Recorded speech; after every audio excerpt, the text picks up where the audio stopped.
Good morning mga palangga, another day, another beautiful day mga palangga. And yung aming basura dito, kinalat ng ibon. Linisin ko tong aming dito, yung aming backyard dito. Kasi sobrang gulo. May mga butik pa ng ano. Ayan oh. May mga natira pa. Pero nabibenta namin itong mga palangga meron tong price. Yan oh, 15 cents ang isa.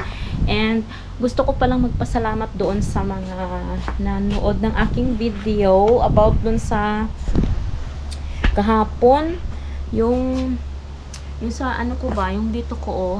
Bali, nakabili ako ng cream mga palangga para siyang effective siya mga palangga. Feeling ko lang ha. Kasi feeling ko nagiging smooth yung ano ko, hindi siya nagiging dry and nawala na rin yung pamumula and hindi na rin siya makate. Parang mini-maintain ko na lang siya muna mga palangga kasi nag-search din ako kung anong maganda doon sa hindi pa muna masyadong mahangin dito masyadong mahangin dito sa labas. Ewan ko kung naririnig niyo ako mga palangga, kung hindi disturbance yung hangin sa pagsasalita ko. Pero, pero ano siya, maganda yung cream and siguro kung hindi pa to gagaling mga palangga, itong pagdadry ng ano ko, ng skin ko, hindi to ko medyo okay na.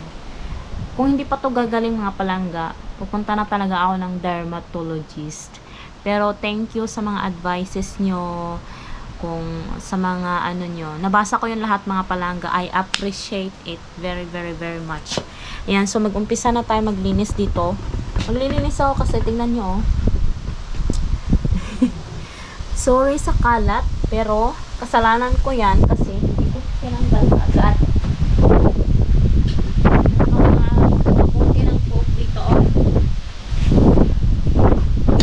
Natin yan kasi mabenta yan eh. Uy, lamig eh. Ayan. Kunin ko lang kung basura, itapon ko. Kinalat na ng ano, ibon.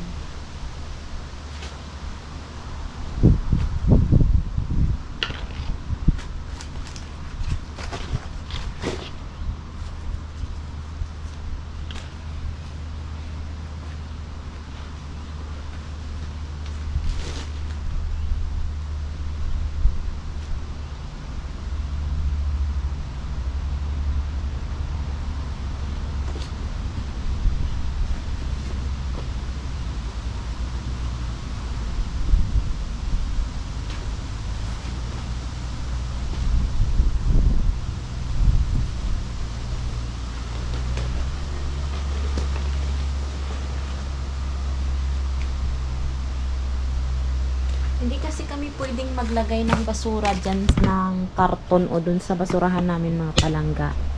Dun oh, yung basurahan namin dilaw dyan. Bawal yung karton eh. So ipaano ko na lang ito kay Arto mamaya. Ipakuha ko kay Arto. And yan. Tapos kailangan ko na rin mag-cut dito ng grass oh. Dito oh, dito na side. Namulaklak na yung ano namin mga palangga, yung wild rose dito oh. Tingnan niyo ha.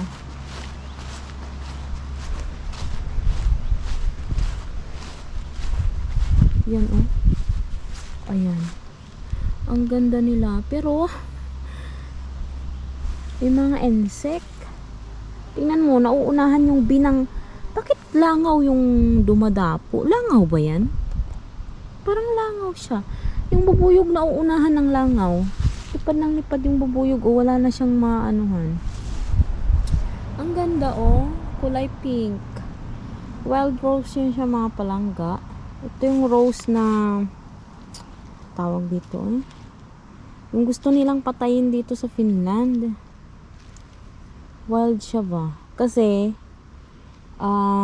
parang everywhere ito mga palangga. Saan-saan na lang ito sila ba? Tapos, ewan ko yung sabi ni Arto, gusto nilang patayin. Pati yung mga ano, yung yung lupin, yung flowers na lupin, yung nakikita natin sa gilid-gilid. Siguro marami na rin ano dito mga palangga, raspberry. Ay, andun o sa bangin, andun o sa baba. Pero wala pang ano, hinog.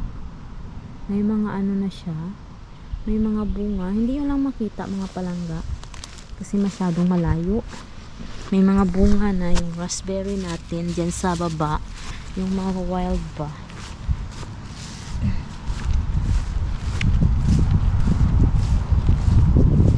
Galing pala ako sa garden kanina mga palangga, kaninang umaga. Maaga pa, mga 8 ng umaga. Nag-spray ako ng gumawa ako ng spray para sa aking petchay at saka cabbage kasi nga inuubos sila ng uod. Nagawa ako ng spray. Yung ginawa ko is yung sili tsaka garlic. Nag-search kasi ako online. Yun ang ayan na sila oh. Tingnan niyo. Ito yung pinakamalusog kong mga palangga. Cabbage. Buyag-buyag sana. Nagbunga yan. Iilan lang naman yung cabbage ko dito. 1, 2, 3, 4, 5, 6, 7, 8, 9, 10. Sana naman magbunga yan. Kasi first time ko magtanim nito mga palangga. Ayan.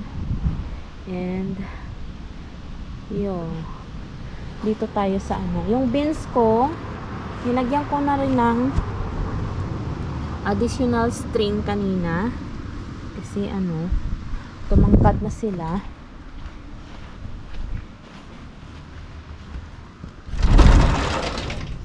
Nagdilig din ako dito sa loob. Ayan o. Yung ating tomato. Buksan ko lang siguro to para wait lang. Buksan ko dito para pumasok yung araw.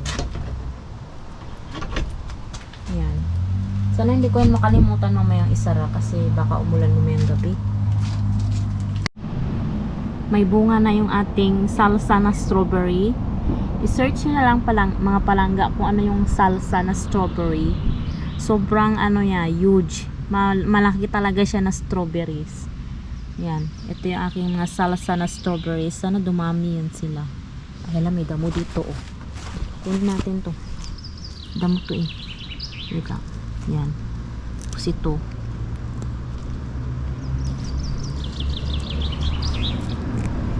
Naririnig nyo yung mga ibon? Grabe no? Ang nila. Tapos ito yung nettle. Ito yung nettle na halaman mga palangga na damo. Pag masagi ka ng dahon na yan, sobrang hapdi yan siya mga palangga. Kaya ito talaga yung iniiwasan kong damo. Yan.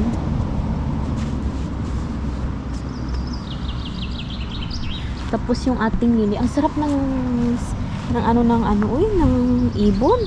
Yung ating lili, yung bulaklak niya mga palangga lalabas na. Ayan o. Palabas na yung bulaklak na ating lili. Ay! Pagulat yun ah. Ito hala, meron na pala silang mga dito Ayan, ang ganda ng bulaklak niyan. Orange. Dito na ako kanina sa garden and nakita ko pala sa inyo itong parang mga palangga o parang parang tanglad. Yung parang tanglad ko, pero yung bulaklak niya pala mga palangga parang orchids. Yan parang orchids yung style ng bulaklak niya. Binigay lang ito sa akin ng isang Suomalainen ng isang Finnish woman. Binigay niya ito sa akin. 2 years na ito sa akin mga palangga. Ayan. Tapos meron pa dito isa. Magbulaklak na rin siya. Lalabas na rin yung bulaklak. Ayan. Ganda no? Parang siyang orchids yung yung bulaklak niya. Ito yung mga in-sprayhan ko kanina mga palangga. Ayan. Tago pa sila. Yan. Kasi nauunahan ako ng mga uod eh. Imbis na makapaggulay ako, ay naunahan nila ako. Inubos nila yung dahon ng gulay ko. Favorite talaga nila yung petchay na dahon.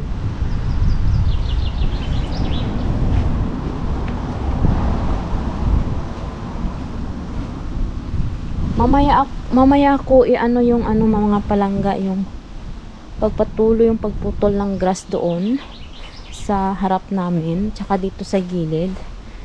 Kasi may gagawin ako sa loob.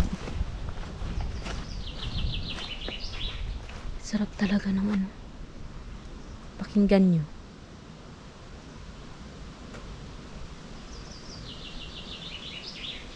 Diba? Kumakanta sila mga palangga. Kumakanta sila. Sarap talaga mamuhay dito sa probinsya.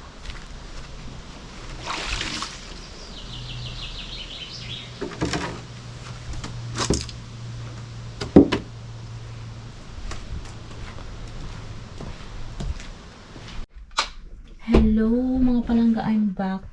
Grabe ang boring. Ang tahimik sa loob ng bahay. Alam mo yun? Kaya na nga ice cream. Kaya labas na ako mga palangga. Wala si Arto, si Risa kararating niya lang galing ng work. Natulog, pagod. Tapos ako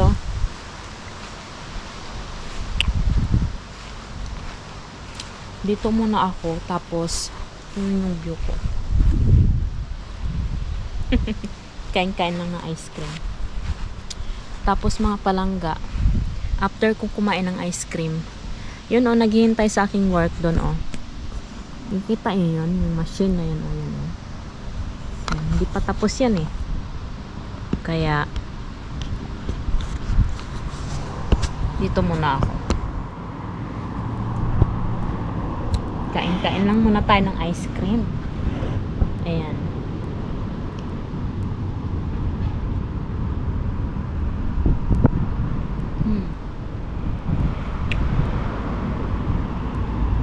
Tahimik sa loob ng bahay.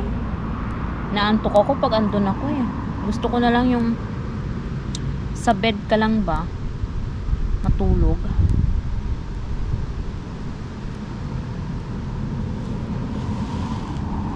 Alam niyo mga palangga, kahapon buong araw umulan, tapos ngayon ang ganda ng panahon.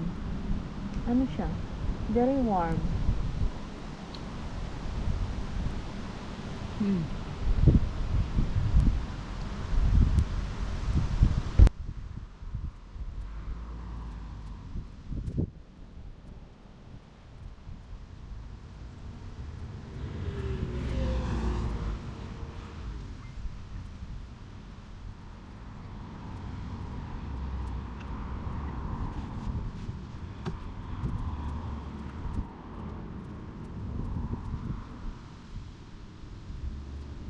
Cut na ako ng grass.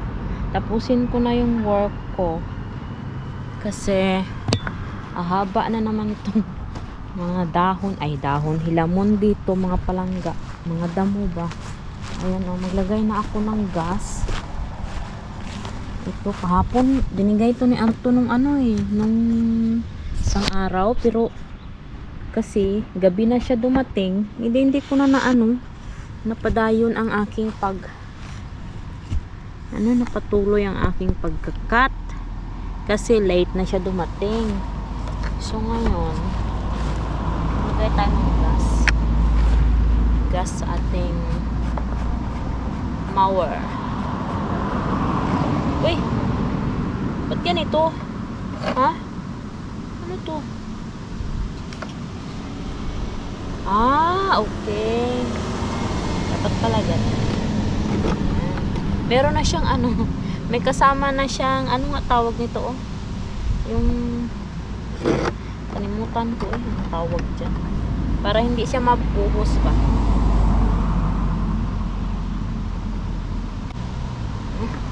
Baho.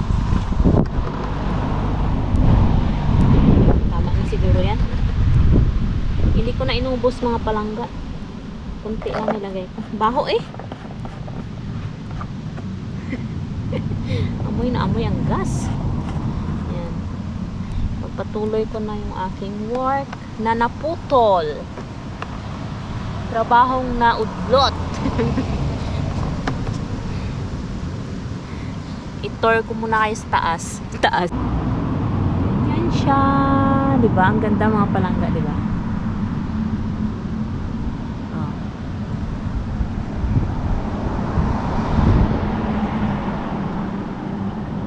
Alam mo yung ano, yung matauhay. Tauhay ba?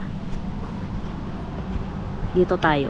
Dito natin ilagay yung ating camera.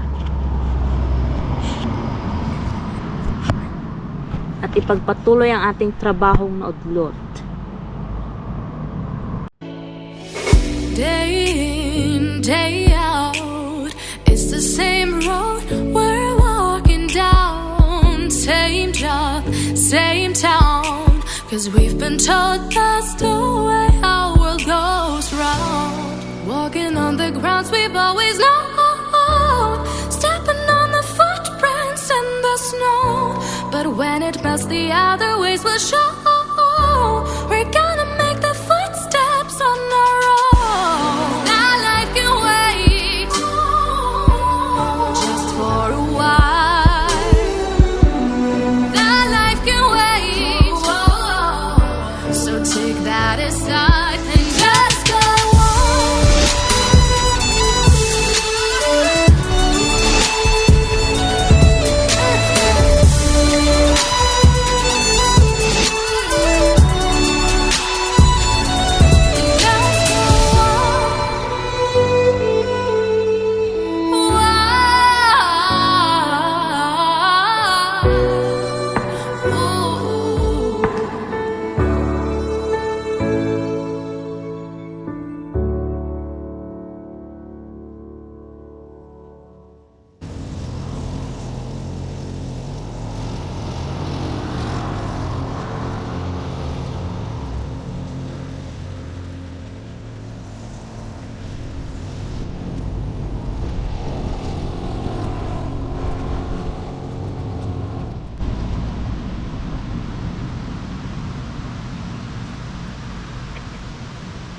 Saan?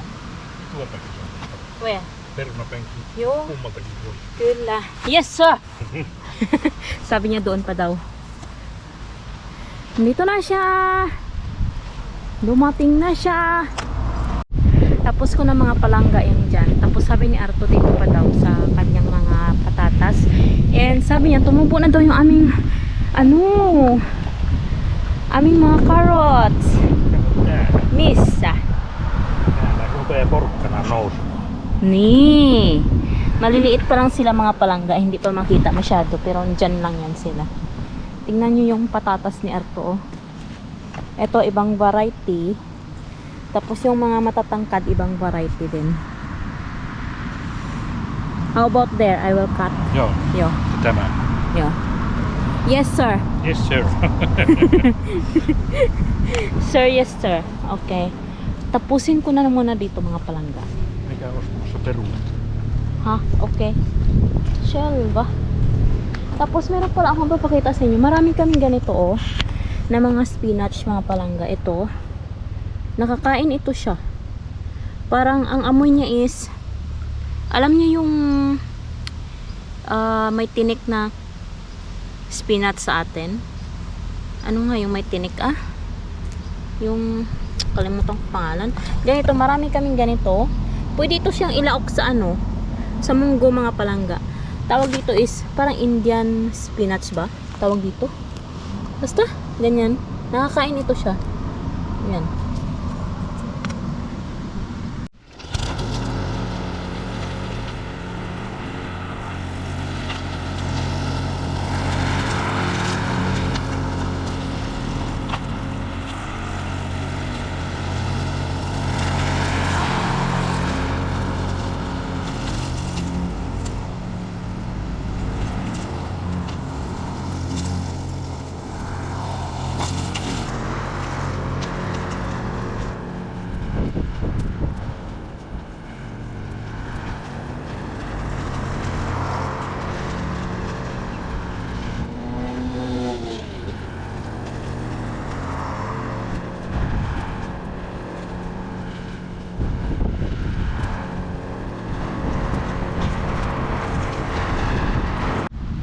Mga palangga, tapos na ako. Ayan. Nahuman na rin. Ay, nahuman na rin. Natapos din. Ayan. Medyo kalbo-kalbo pa yung iba naming mga palangga. Kasi dito, kalalagay lang ni Arto ng seeds. Ng grass seeds. Kaya patubo pa lang yan sila. Pero pag nagdabong na yan mga palangga, maganda na yan. Parang maging gano'n na sila, oh. Yung nandun. Na ako ipinawisan ako mga palangga. Ang sarap sa pakiramdam. Si Arto umalis na naman siya. Bumili siya ng patatas. Maglaga ng patatas. Mga palangga, naalala ko meron pa pala. Yung pa pala sa harap namin. Sa gilid. Meron pa pala dong kailangang ikat. Kalimutan. Buti naalala ko. Aga pa naman. Tsaka may araw pa. Daming sasakyang dumadaan. Ito yung ayaw ko eh. Yung mga sasakyan ba? Nahiya ako pagka nakikita nila ako mga palangga. Masyado akong mahiyain. Tayo. Ito oh. Oops. Ito. Ayan. Dito. Kita nyo yan? Kita nyo yan? Yan, ay kakat natin. Pero, wait lang. Ang sarap talaga dito. Naamoy ko yung flower. Yung bulaklak, oh. Naamoy ko. Diba? Ang sarap dito mga palangga. Tapos yung maririnig mo lang is huni ng ibon. Siyempre, may mga sasakyan na dumadaan-daan. Normal lang yan. Pero yung kadalasan ganito, tapos ang sarap ng simoy ng hangin. Parang masasabi mo, ang sarap mabuhay. Ang sarap mabuhay mga palangga. Ayan. Tingnan nyo yan. Super peaceful. And speaking of, mag-ano na tayo mga palangga. Malapit na ang mushroom time. Isang buwan na lang mga palangga. Hintayin natin. Actually, nanggaling na kami ni Marisa sa may gubat. Nag-check kami mga palangga kung may mga mushroom na ba, yung chantarelle, yung dilaw. Kasi sa ibang bayan meron na, pero dito sa amin, yung doon sa kinukuhaan namin, wala pa mga palangga. Siguro mga second week ng July, ganyan. Meron na yan. Na ngayon? Magkakatapusan na ng June, malapit na magkatapusan ng June. So malapit na mga palangga. Malapit na tayo makapag-harvest ng mga mushrooms. Dami-daming mushrooms dito. Magsasawa ka. May mga natira pa nga doon from last year. Pero kukunti na lang yung natira mga palangga doon sa mushrooms ko. Wait lang, palitan ko lang tong battery ha, kasi low bat na tong mga palangga. Palitan na natin yung ating battery. And mga palangga, yun nga yung sinasabi ko kanina, yung mushrooms. Malapit na talaga. Wait, saan ba tayo upo dito? Dito muna, mag-usap muna tayo mga palangga dito, kasi maganda yung dito eh. Maganda yung simoy ng hangin. Tahimik, ayan. Ito yung aking friend. Yan. Malapit na tayo makapag-harvest ng mushrooms. Malapit na kasi na ngayon, June. June na ba ngayon? 18 ba?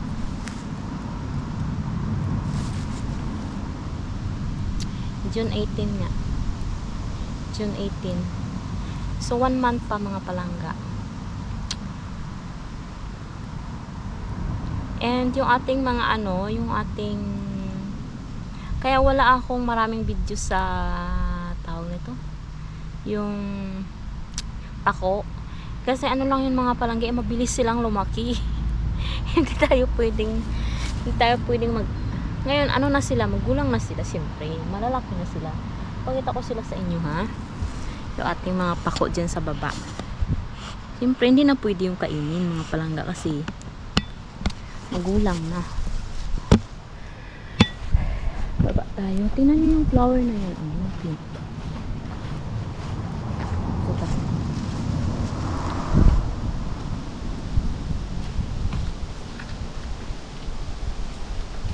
Ayan oh. Oh, wala lang madaanan. Dito ako dumadaan noon oh. Wala lang madaanan mga palangga. Yan yung pako natin oh. 'Di ba? Hindi ka na pwedeng mag-harvest. Kasi ang bilis nilang lumaki mga palangga. Tingnan niyo yung flowers dito oh. Ganyan lang. Diba ang ganda? Ang ganda ng mga ano dito. Bulubulaklak. Meron din kaming ganito doon sa gilid namin.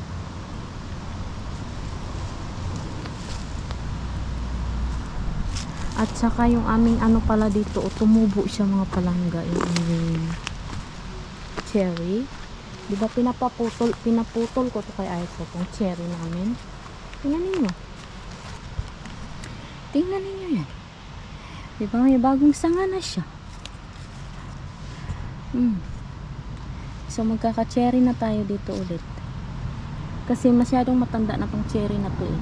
Ito siya. Kaya pinaputol ko kay Arto. Pero itong apple, hala mga palangga. Nagsanga ang apple. Ay, very good. Sabi ko kay Arto eh, huwag yang isagad. Buti naman nagsanga yung apple. Ayan, may apple na tayo ulit. Hindi na tayo tatanim ng bago. Magtanim. Ay, ayan oh. Nag-ano siya. Ay, thank you Lord. Tingnan mo ang babaw ng kaligayahan ko. Diba? Sabihin ko yan kay Arto. Tumubo yung aming apple tsaka cherry. So ngayon, mag-ano muna ako dito mga palangga. Oh, hindi ko na kayo isama. Magputol ng grass dito. Ganyan lang. Ito yung aking yung aking sinasakyan noon. Yan, gamit-gamit yan ni Arto sa work niya. So ngayon, dito sa bahay, ito muna yung ginagamit ko. Ayan, magputol na ako ng grass. See you later.